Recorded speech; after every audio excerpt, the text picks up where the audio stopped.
आज का topic mathematical logic, ठीक है। एक्सरसाइज 1.1 और 1.2 हम कवर करेंगे आज के लेक्चर में। तो what is logic? Logic is nothing but method of reasoning, ठीक है।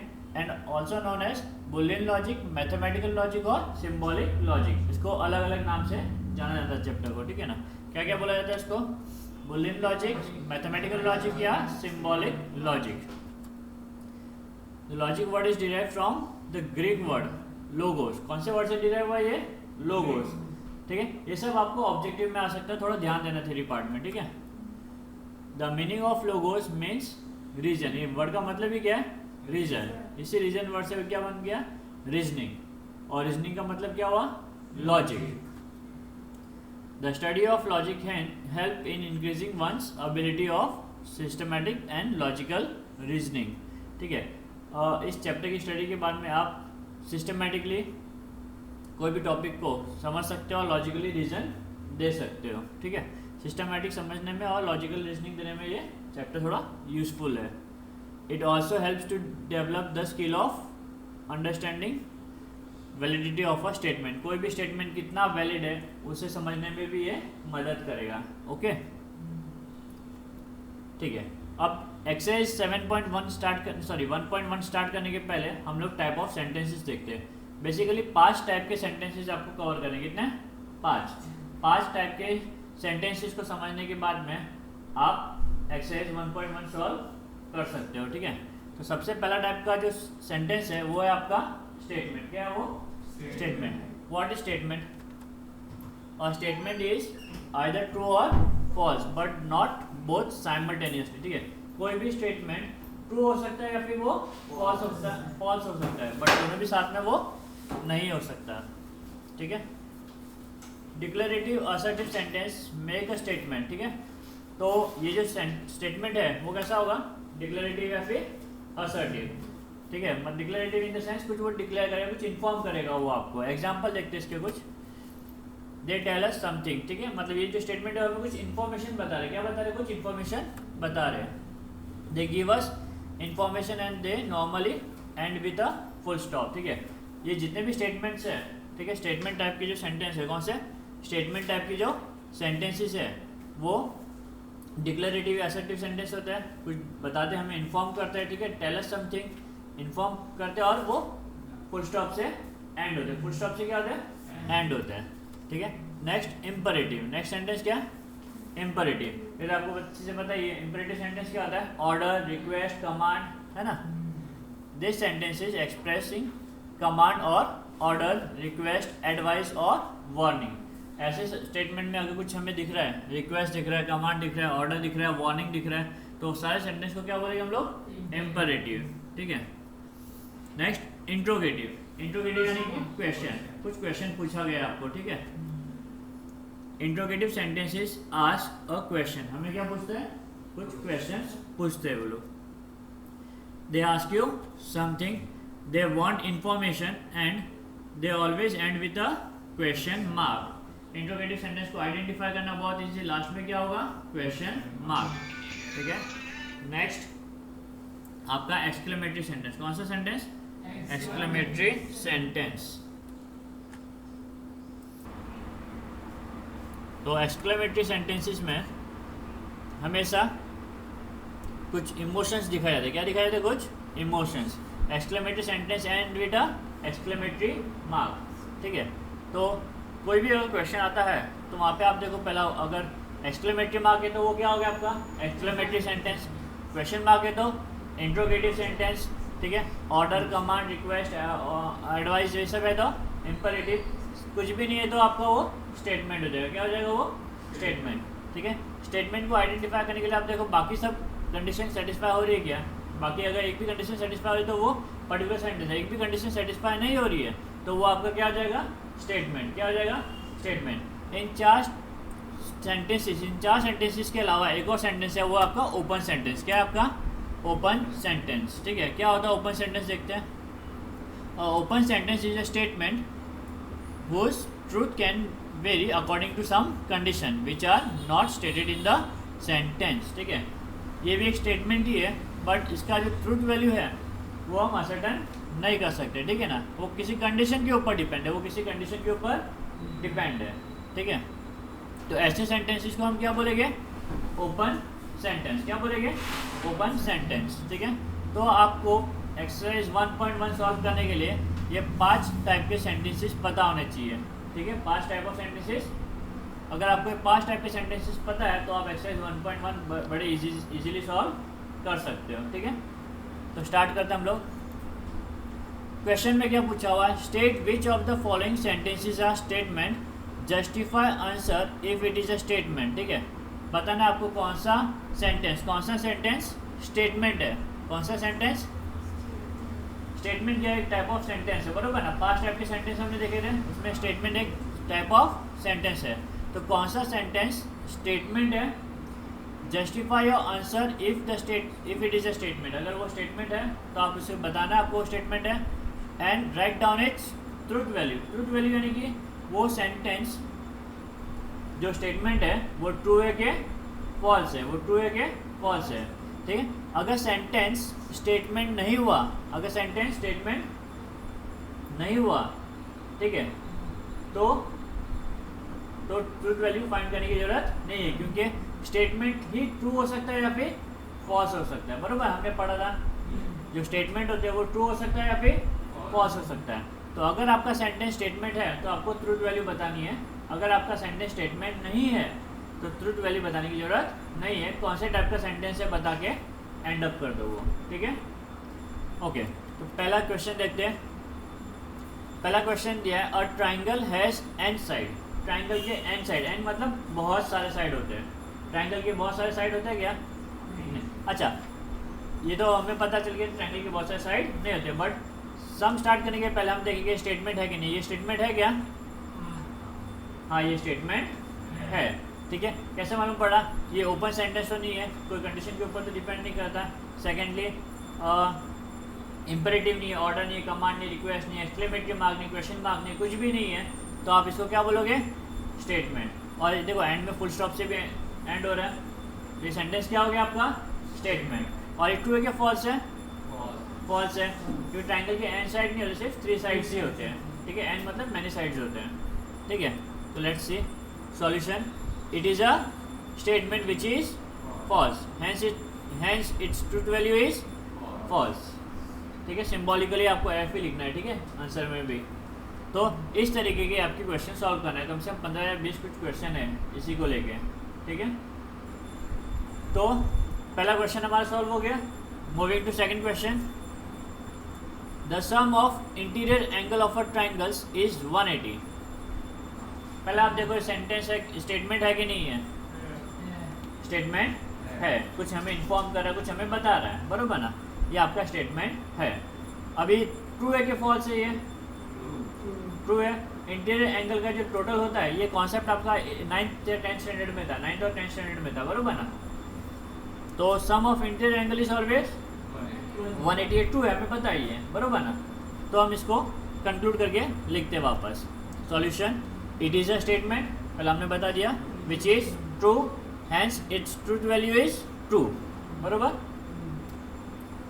Third, you are amazing. Question के एंड में सेंटेंस के एंड में क्या दिख रहा है आपको, एक्सक्लेमेटरी मार्क। तो ये आपका स्टेटमेंट नहीं है, और क्योंकि ये स्टेटमेंट नहीं है, ट्रू और फॉल्स बताने की जरूरत नहीं है, ट्रूथ वैल्यू हम नहीं बताएंगे यहाँ पे। It is an exclamatory sentence, hence it is not a statement. और स्टेटमेंट नहीं है तो ट्रू और फॉल्स बताने की जरूरत नहीं है। ट्रू और फॉल्स को बताना है जब वो सेंटेंस स्टेटमेंट होगा तब। समझा आपको ये। Moving ahead, please grant me a loan. Imperative sentence है, कौन सा सेंटेंस है ये, solution, it is an imperative sentence, hence it is not a statement, ठीक है। Next, -4 root is an irrational number. Statement है, ट्रू है कि फॉल्स है, फॉल्स है, क्या ये फॉल्स। 4 का स्क्वायर रूट निकल सकता है बट -4 का नहीं। -4 इज अ कॉम्प्लेक्स नंबर, क्या आपका ये, बरोबर। और कॉम्प्लेक्स नंबर होने की वजह से ये स्टेटमेंट क्या हो गया, फॉल्स, ठीक है। यहाँ पे इरेशनल नंबर बोला हुआ, it is not an irrational number, it is a complex number, ठीक है। Solution, it is a statement which is false, hence its truth value is false. ठीक है। Next, x square minus 6x plus 8 equal to 0 implies that x is equal to -4 or x is equal to 2। कोई भी equation आएगा ना students, equation हमेशा statement होगा। क्या होगा? हमेशा स्टेटमेंट।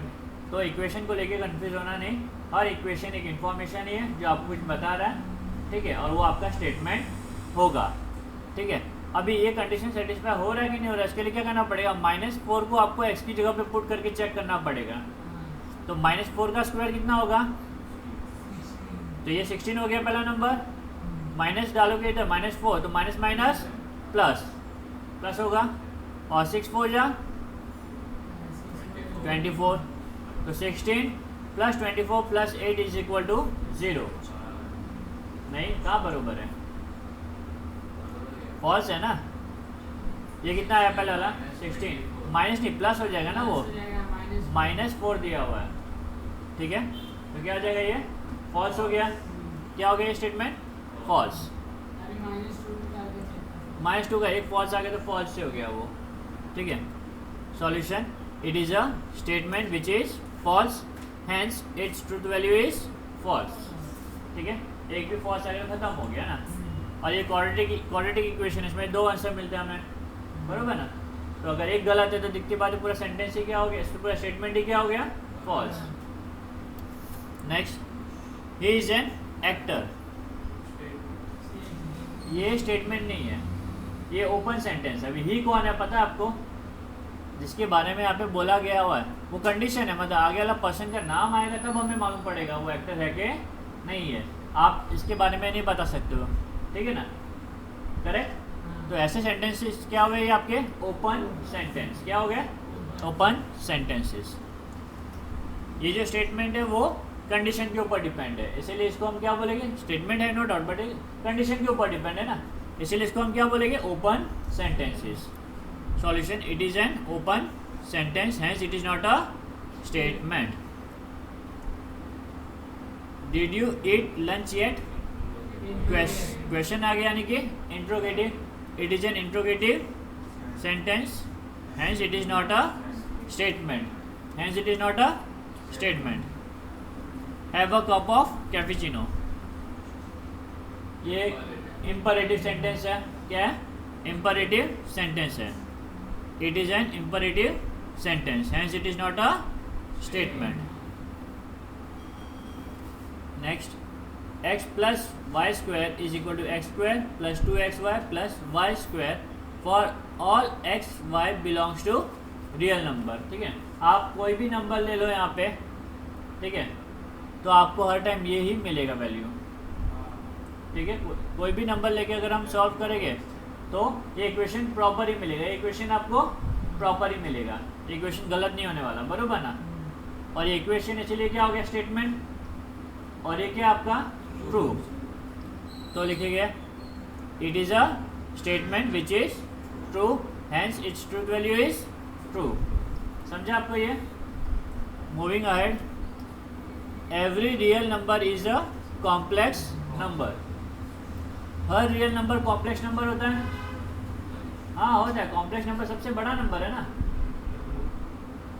कॉम्प्लेक्स नंबर सबसे बड़ा नंबर, जितने भी नंबर है सबसे बड़ा नंबर होता है आपका कॉम्प्लेक्स नंबर। तो रियल नंबर भी कॉम्प्लेक्स नंबर हो गया, रियल नंबर भी कॉम्प्लेक्स नंबर के अंदर आ गया। कॉम्प्लेक्स नंबर सबसे बड़ा नंबर है, करेक्ट। सबसे बड़ा नंबर कॉम्प्लेक्स नंबर है, उसके अंदर सारे नंबर आते हैं। तो हम बोल सकते हैं real number is a complex number. ये आपका स्टेटमेंट है और इसका ट्रूथ वैल्यू क्या है? True. It is a statement which is true, hence its truth value is true. ठीक है। Next, 1 is a prime number. नहीं, 1 इज नाइदर प्राइम, बराबर 1 is not a prime number, correct. तो ये आपका फॉल्स है, स्टेटमेंट है बट ये फॉल्स है। तो लिखेंगे हम it is a statement which is false, hence its truth value is F, F यानी कि फॉल्स। ठीक है। Next, with the sunset the day ends. Sunset के साथ में दिन खत्म होता है। स्टेटमेंट है, और ये ट्रू भी है, स्टेटमेंट है और ये ट्रू भी है। It is a statement which is true, hence its truth value is T. Okay, 1 factorial is 0, 1 factorial 1 होगा, ठीक है। तो ये स्टेटमेंट है और ये फॉल्स है। इक्वेशन आ गया ना, इक्वल टू आ गया यानी कि इक्वेशन है, इक्वेशन स्टेटमेंट ही होता है, ठीक है। और ये क्या आपका फॉल्स है। It is a statement which is false, hence its truth value is false. 3 + 5 is greater than 11, ये भी स्टेटमेंट ही हुआ एक टाइप से, ठीक है ना। और ये फॉल्स है। 5 + 3 8 होता है ना, 8 स्मॉल 11 से। तो solution, it is a statement which is false, hence its truth value is false, F, है ना। नेक्स्ट हुआ ही आपका ना, समझा आपको, कोई डाउट इसमें? पक्का? आगे बढ़ते हैं। अभी ऑलमोस्ट 15 क्वेश्चन हमने सॉल्व कर दिए। कितने? और भी थोड़े बहुत है। 16th, the number pi is an irrational number. हाँ, इररेशनल नंबर है ना। 22/7 डिवाइड करोगे तो नंबर रिपीट होता जाएगा, कभी ख़त्म नहीं होगा, ठीक है। ऐसे नंबर को क्या कहेंगे हम? Irrational number.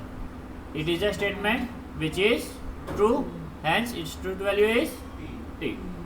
Next, x² - y² = x + y, x - y for all x y belongs to real number.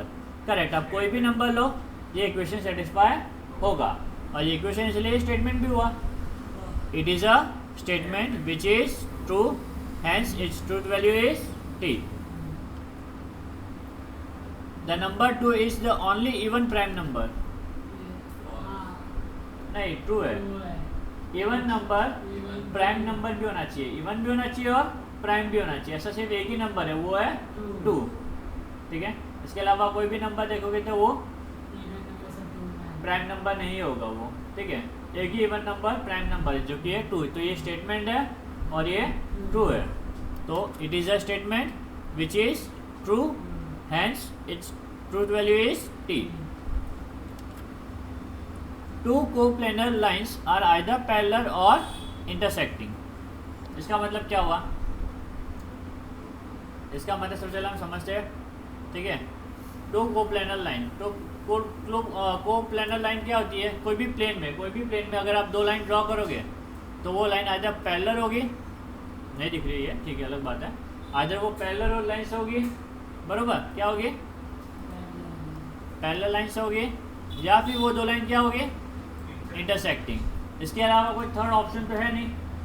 अगर आप कोई भी प्लेन एरिया में लाइन ड्रॉ करोगे तो वो आइदर पैरेलल लाइन्स होगी, या फिर वो लाइन आगे जाके इंटरसेक्ट करेगी। दोनों में से एक ही होगा ना, या दोनों भी हो सकता है। कोई भी लाइन ड्रॉ करोगे तो पैरेलल भी हो सकता है, या फिर वो इंटरसेक्टिंग भी हो सकता है, करेक्ट। तो ये आपका क्या स्टेटमेंट है? हाँ, स्टेटमेंट है। और ट्रू है कि फॉल्स है? ट्रू। तो हम कंक्लूड करेंगे, hence it is a statement which is true, hence its truth value is true, T. The number of arrangement of 7 girls in a row for a photograph is 7 factorial.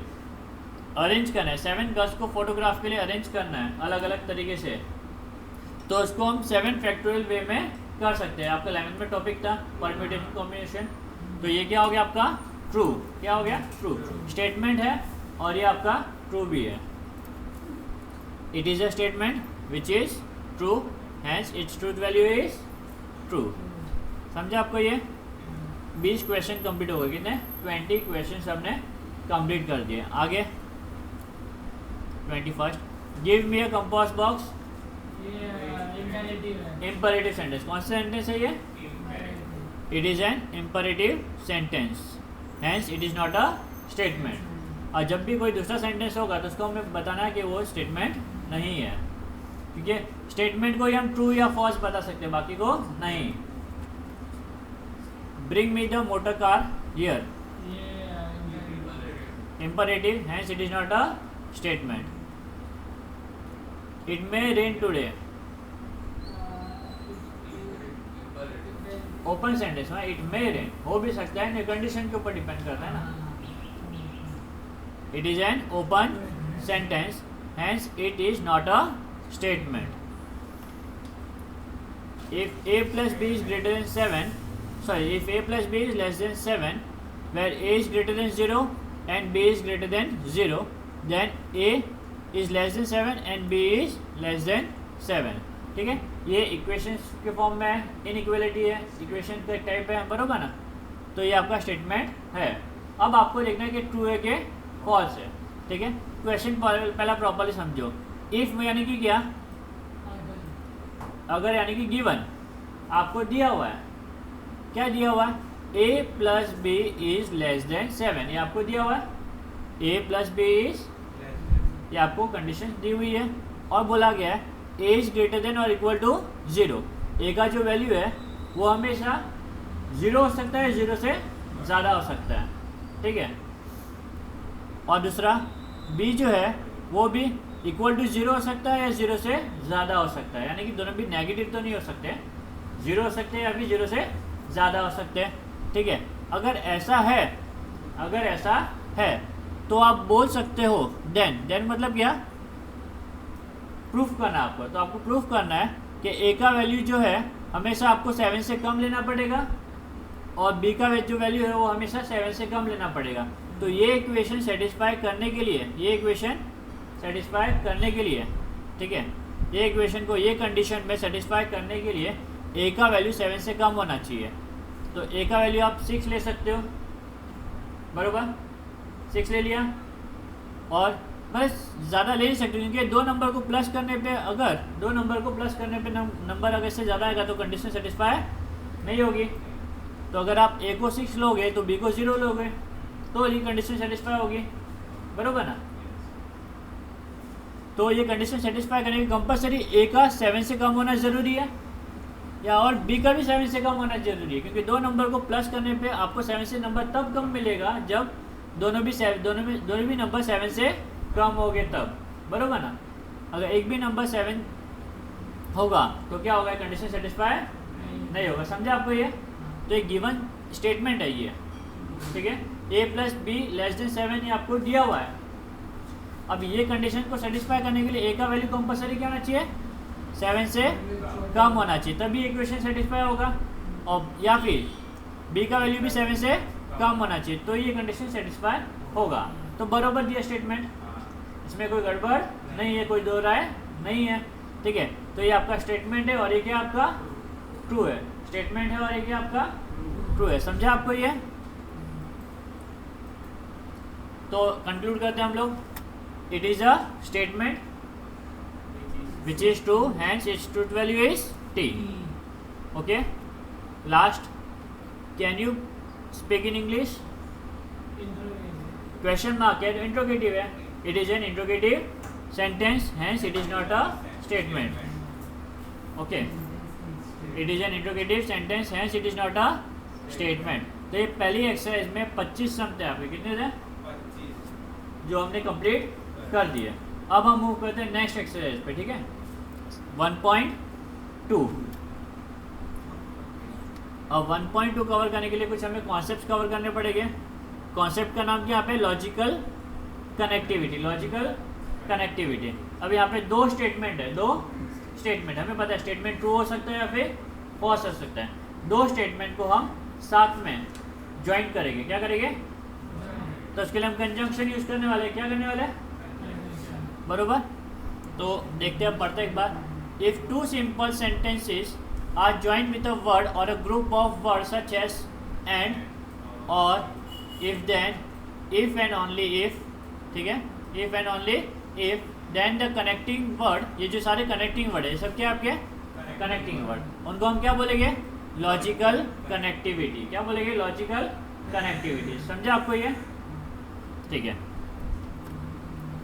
Connectivities and the symbol. अभी connectivity का कुछ symbol दिया हुआ है, आपको symbol याद रखना है. ठीक है ना, कनेक्टिविटी का क्या दिया हुआ है, सिंबल. तो सिंबल याद रखोगे तो आपका काम हो जाएगा. ठीक है, तो पहला जो कनेक्टिविटी है वो क्या है, एंड. ठीक है, एंड का सिंबल क्या है, डाउनवर्ड ही है. ठीक है ना. अब इसको याद कैसे करोगे, तो देखो ये जो बीच का वर्ड है ना एंड, इस पर फोकस करो. ये नीचे की तरफ है तो अगर आप इसको ऑब्जर्व करते हैं ये कुछ इस तरीके का है कि नहीं, ये और ये सिंबॉलिक जैसा हुआ, करेक्ट। तो इसको ध्यान में रखना है, इसको खाली आपको क्या करना है, एंड ऐसा लिखना है। तो आपको ये याद रहेगा हमेशा कि एंड का सिंबल ये है, करेक्ट। और दूसरा क्या आपका और में देखो, अगर इसको ध्यान से देखो तो ऊपर मुंह खुला हुआ है, वी जैसे लिख रहा है ऊपर, आर ऐसे लिखते हैं ना हम लोग, ये सिंबल वी जैसा हो गया।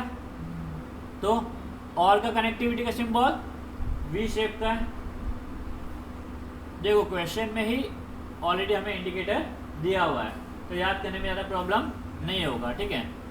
नॉट के टाइम पे जब भी सेंटेंस में कोई नेगेटिव वर्ड आ जाता है, क्या आ जाता है, तब वहाँ पे हम निगेशन का साइन डालेंगे। इस साइन को क्या बोलेंगे हम लोग, देखो ये साइन को हम बोलेंगे कंजंक्शन, क्या बोलेंगे, ये साइन को हम बोलेंगे डिसजंक्शन, और इस साइन को हम बोलेंगे निगेशन, ठीक है। सिंबल कैसे याद करना मैंने आपको बता दिया, दो तो मैंने बता दिया। नेगेशन का सिमिलैरिटी का जो साइन है वैसा साइन है, ठीक है। इफ देन में आपका आगे की तरफ एरो आएगा, क्या आएगा, आगे की तरफ एरो आएगा। इसको बोलेंगे कंडीशनल और इम्प्लीकेशन, ठीक है। स्टेटमेंट में अगर इफ देन आ रहा है तो वैसे सेंटेंस कंडीशनल स्टेटमेंट हो गया, या फिर इम्प्लीकेशन वर्ड भी यूज़ कर सकते हो आप, ठीक है ना। इफ एंड ओनली इफ आ रहा है तो वैसे स्टेटमेंट को बाय कंडीशनल बोलेंगे, क्या बोलेंगे, और डबल इम्प्लीकेशन, ठीक है। ये टेबल आपको प्रॉपरली पता होना चाहिए, और ये टेबल का यूज़ आगे भी बहुत है। ये टेबल एकदम इम्पॉर्टेंट है, ये टेबल एकदम थरो करना है आपको, ठीक है ना। सिर्फ 5 ही तो सिंबल है, कितने सिंबल है, ठीक है। कनेक्टिव वर्ड एंड होगा तो ये सिंबल यूज होगा, इस सिंबल को हम क्या बोलेंगे, कंजंक्शन। और होगा तो हम ये सिंबल बोलेंगे, और इस सिंबल को हम क्या कहेंगे, डिसजंक्शन। स्टेटमेंट में अगर नॉट आ रहा है, क्या आ रहा है, नॉट, तो हम उसे निगेशन बोलेंगे, और ये सिंबल ये होगा अपना, ठीक है। और इफ एंड देन आ रहा है, अगर सेंटेंस को इफ देन से जोड़ा गया तो एरो, और इसको हम बोले कंडीशनल या फिर इम्प्लीकेशन। इसके ही दो नाम है, लास्ट के दो नाम है, दो नाम है। और दोनों तरफ अगर एरो है तो बाय कंडीशनल और डबल इम्प्लीकेशन। समझा आपको ये टेबल, बहुत इंपॉर्टेंट है, ये भी नोट करना, ठीक है। जब आप सॉल्व करोगे तो ये नोट करने के बाद में ही आप स्टार्ट करना आपका एक्सरसाइज।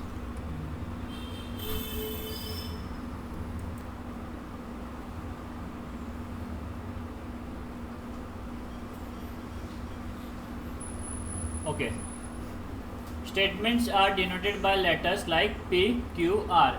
अगला जब सम हम सॉल्व करेंगे तो वहाँ पे हमें सिंबल यूज़ करना है, ठीक है। क्या यूज़ करना है, सिंबल। तो कनेक्टिव्स के लिए हमें सिंबल यूज़ करना है, उसी तरीके से हमें स्टेटमेंट के लिए भी क्या यूज़ करना है, सिंबल्स। हम लेटर यूज़ करेंगे, सिंबल नहीं, हम क्या यूज़ करेंगे, लेटर। तो हम पूरा स्टेटमेंट नहीं लिखेंगे, हम स्टेटमेंट की जगह पे क्या लिखेंगे अभी, पी। पहला हम स्टेटमेंट को लेटर से डिनोट करेंगे, पी क्यू आर, अलग अलग स्टेटमेंट को अलग अलग लेटर से डिनोट करेंगे। फिर वो लेटर्स को कनेक्टिविटी से क्या करेंगे, कनेक्टिविटी के सिंबल से कनेक्ट करेंगे, ठीक है। फिर बाद में हम लिखेंगे, देखो ये नेक्स्ट।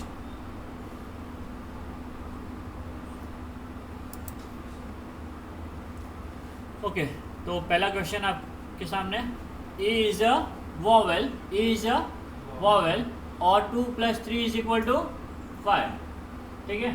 तो यहाँ पे आपको दो स्टेटमेंट दिया हुआ है। पहला statement E is a vowel, और दूसरा स्टेटमेंट 2 + 3 = 5। ये दो स्टेटमेंट है, दोनों को पहला हम लोग एक लेटर से डिनोट करेंगे। क्या करेंगे, लेटर से डिनोट करेंगे। तो let P E is a vowel, Q 2 + 3 = 5, बरोबर। दोनों को हमने एक लेटर से डिनोट कर दिया, बरोबर। नेक्स्ट सिंबॉलिक फॉर्म लिखेंगे, इसका क्या लिखेंगे, सिंबॉलिक फॉर्म। और है ना बीच में, और है। तो पहला स्टेटमेंट पी था, P disjunction Q, P disjunction Q. समझा आपको ये। Next, mango is a fruit but potato is a vegetable. Mango is a fruit but potato is a vegetable, ठीक है। अभी इसे सॉल्व करते हैं हम लोग आगे। अभी यहाँ पे पहला जो सेंटेंस है, ठीक, कौन सा है वो, mango is a fruit, mango is a fruit. तो इसको हम क्या ले लेंगे, P. Second, potato is a vegetable. Second statement आपका इसको क्यू, ठीक है। अब ये दोनों स्टेटमेंट किससे जुड़े हुए? अब बट क्या आपका ये कंजंक्शन है, क्या आपका ये कंजंक्शन। जैसे एंड था वैसे बट भी है, ठीक है। तो एंड बट, पिछला जो हमारा टेबल था वहाँ पे आप बट भी लिख देना एंड के बाजू में, ताकि आपको पढ़ने के टाइम पे प्रॉब्लम ना हो, ठीक है। तो symbolic form P conjunction Q, ठीक है, पी कंजंक्शन क्यू, समझे आपको ये?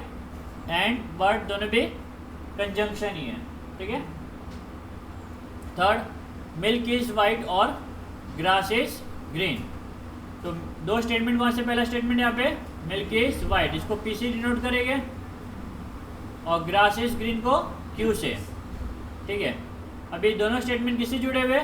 और ये क्या आपका? और डिसजंक्शन, वी यानी कि डिसजंक्शन, बरोबर। तो P disjunction Q, symbolic form आपका, समझा? क्वेश्चन में वो बता, स्टेटमेंट को सिंबॉलिक फॉर्म में हमें लिखना है, तो हम सिंबॉलिक फॉर्म में लिख रहे हैं, आपका फाइनल आंसर, ठीक है।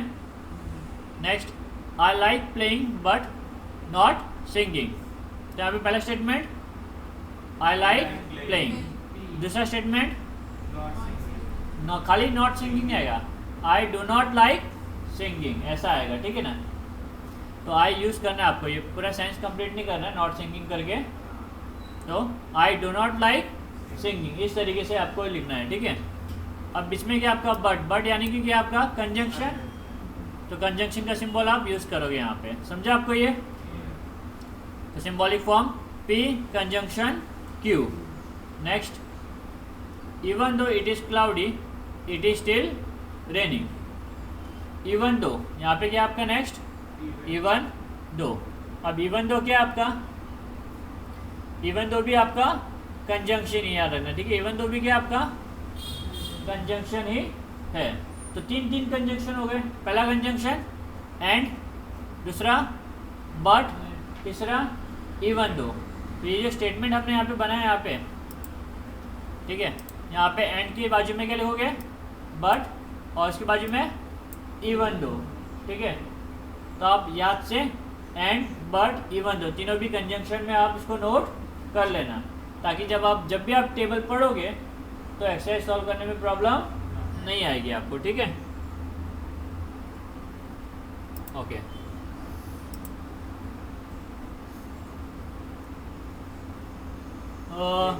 हाँ, even though it is cloudy it is still raining. तो यहाँ पे दो स्टेटमेंट क्या है?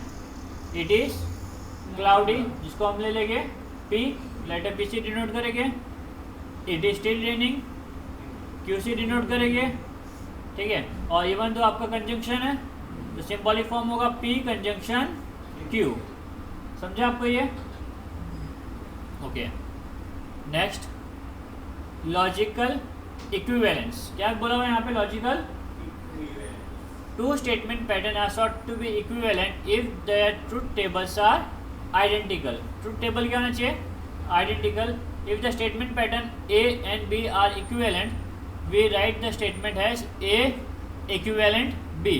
तो आपको इक्विवेलेंट को कैसे लिखना है? थ्री लाइन ड्रॉ करनी। कितनी लाइन ड्रॉ करनी है? 3। इक्वल टू में 2 होती है और इक्विवेलेंट में 3 लाइन्स होती है, बराबर। इस तरीके से सिंबल है आपका इक्विवेलेंट का, ओके। तो अभी आपको ट्रूथ टेबल यानी कि ट्रू है कि फॉल्स है वो आपको कंक्लूड करना है। क्या करना है? ट्रू है कि फॉल्स है, कनेक्टिव के साथ में। सबसे पहले एक्सरसाइज में आपने देखा सिंपल एक स्टेटमेंट था, वो ट्रू है कि फॉल्स है आपको बताना है, या फिर वो इम्परेटिव सेंटेंस है, एक्सक्लेमेटरी है, ओपन सेंटेंस है, ऑर्डर है ना, जो भी आपको बताना था। सेकंड में आपने देखा कि हम किस तरीके से 2 सेंटेंसेस को कनेक्ट कर सकते हैं कनेक्टिव की मदद से, ठीक है।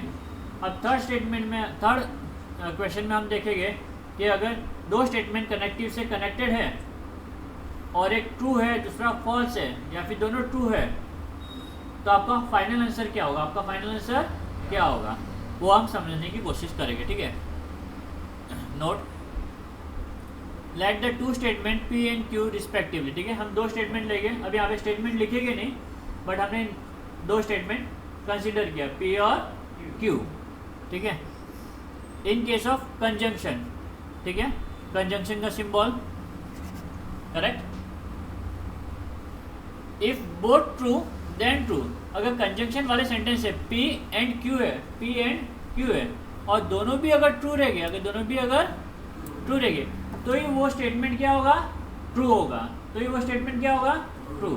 ठीक है, पहला ट्रू हुआ दूसरा फॉल्स हुआ तो फॉल्स, पहला फॉल्स दूसरा ट्रू तो पहला फॉल्स दूसरा फॉल्स हुआ तो दोनों ट्रू हुए तो समझा आपको ये। तो आपको ध्यान है कंजंक्शन के टाइम पे दोनों ट्रू तो ट्रू। ठीक है, यहाँ पे एग्जांपल्स दिए अलग अलग। पहला दिया हुआ है P conjunction Q is equivalent to true conjunction false. ठीक है, एक ट्रू है तो दूसरा, पहला P ट्रू है और Q क्या आपका फॉल्स, तो आपका फाइनल आंसर क्या होगा, फॉल्स। क्योंकि कंजंक्शन का रूल क्या है, दोनों ट्रू तो ट्रू, नहीं तो false. Second, P conjunction Q में पहला फॉल्स है और दूसरा ट्रू, तो फाइनल आंसर क्या होगा, false. Third, P conjunction Q में दोनों भी फॉल्स है तो भी क्या होगा, फॉल्स। P कंजंक्शन Q में पहला ट्रू है दूसरा भी ट्रू, दोनों भी ट्रू तो ट्रू। समझा आपको ये। If both true then true, नहीं तो स्टेटमेंट क्या होगा, false.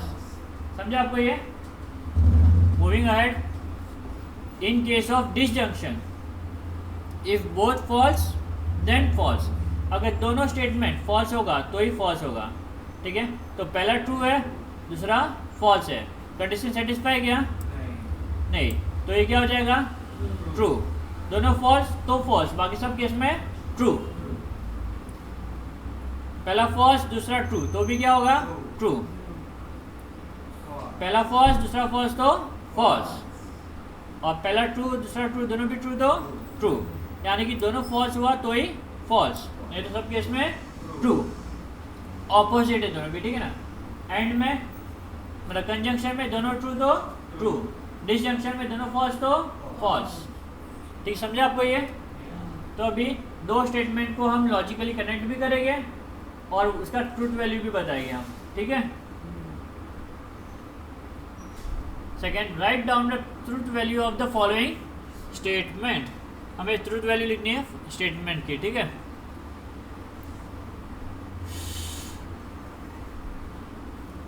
Earth is a planet and moon is a star. ठीक है, तो पहले स्टेटमेंट को हम किससे डिनोट करेंगे, P, और दूसरे स्टेटमेंट को Q। सिंबॉलिक फॉर्म क्या होगा, P कंजंक्शन Q। ठीक है, पहले स्टेटमेंट को एक लेटर दे दिया P, दूसरे स्टेटमेंट को हमने लेटर दे दिया Q। ठीक है, दोनों को सिंबॉलिक फॉर्म में लिखेंगे तो कैसे होगा, truth value of P and Q are true and false respectively. ठीक है, ट्रूथ वैल्यू पहले लिखा, P जो है आपका ट्रू है, अर्थ प्लैनेट ही है। ठीक है, मून स्टार है क्या, नहीं मून स्टार नहीं, मून तो सैटेलाइट है, बरोबर। तो स्टेटमेंट क्या आपका, फॉल्स। तो truth value of P and Q, P true है और Q क्या आपका, फॉल्स, बरोबर। The given statement in symbolic form is P conjunction Q। अभी वो इक्विवेलेंट का साइन डाल के हम सॉल्व करेंगे। अच्छा मेरे को बताओ, जब कंजंक्शन रहेगा तो कंडीशन क्या है, ट्रू, दोनों ट्रू है तो ट्रू। यहाँ पे एक ट्रू एक फॉल्स है, तो आपका फाइनल क्या होगा, कंक्लूजन फॉल्स। तो P conjunction Q is equivalent to true conjunction false which is equivalent to false. इस तरीके से आपको ये सम सॉल्व करना है। समझा आपको ये, पक्का।